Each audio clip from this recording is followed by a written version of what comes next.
பார்த்தீங்கன்னா இது வந்து கிராமத்து முறையில் மீன் குழம்பு. மீன் சட்டியில் முதல்ல மீனை போட்டுட்டோமா, இது நவர மீன். அதுக்கு மாங்காய் கட் பண்ணி வச்சுருக்கேன். மாங்காய் 3 பச்சை மிளகு,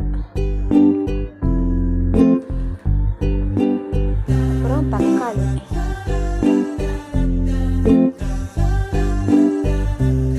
கருவேப்பிலை, நம்ம அரைச்சி வச்சிருக்க மசாலா ஐட்டங்க. இதில் வந்து இந்த மீன் குழம்புக்கு தேங்காய் போட்டு, உள்ளி போட்டு, மல்லி, 2 பூண்டு, எண்ணெய் எல்லாம் சேர்க்கறது கிடையாது, வதக்குறது கிடையாது.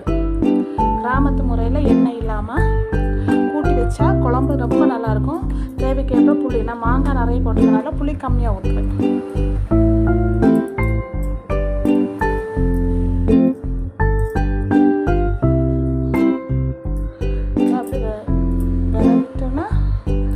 அப்படியே கூட்டி அடுப்பில் வச்சுட்டேன்னா சுவையான மீன் குழம்பு